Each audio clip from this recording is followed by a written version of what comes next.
နော်ဒါဆိုရင်ပို့ရိုးရှင်းတယ်ပေါ့ဗျာ drum bass new track ယူခြင်းတယ်ဆိုလို့ရှိရင် drum track တွေအားလုံးရဲ့ဒီ overhead ကိုသွားဆက်လက်လိုက်ပေါ့နော်ဆက်လက်ပြီးလို့ရှိရင် track ကိုပြန်နှိပ်ပြီးရင် new ကိုနှိပ်ပေါ့နော် new ကိုနှိပ်ပြီးရင် AUA input တွေပါညာတခါလဲဒီမှာ AUA input လုပ်လိုက်မယ်ပြီးရင် stereo လုပ်လိုက်မယ်ပြီးရင် create နှိပ်လိုက်မယ်နော်ပြီးရင်ဒီမှာကျွန်တော် drum ဆိုပြီးရေးလိုက်မယ် DRUM drum လို့ရေးလိုက်မယ်နော်နောက်တစ်ခုကကျတော့ mixer ကိုသွားလိုက်မယ်နော်ဒီမှာ mixer view ကိုသွားလိုက်မယ်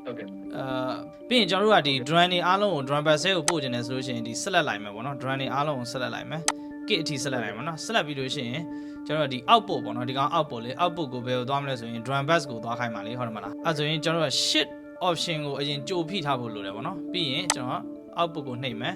ပြီးရင် track ကိုသွားပြီးတော့ drum ဆိုတာကိုပေးလိုက်မယ်ပေါ့နော်ဆိုရင်ဒီမှာ drum ကိုနှိပ်လိုက်မယ်ဒါဆိုလို့ရှိရင်ဒီ drum track တွေအားလုံးက drum bass အောက်ထဲကိုရောက်သွားတယ်အကုန်လုံးတက်လားကျွန်တော်ဆက်လက်ထားတဲ့ဟာတွေအားလုံးဟုတ်တခုချင်းလိုက်လို့ကြမလို့တော့တခုချင်းလိုက်လို့ဆရာမလို့တော့ဟုတ်တယ်ဟုတ်အဲ့ဒါရေးမှတ်ထားလိုက်ရအေးဟုတ်တယ်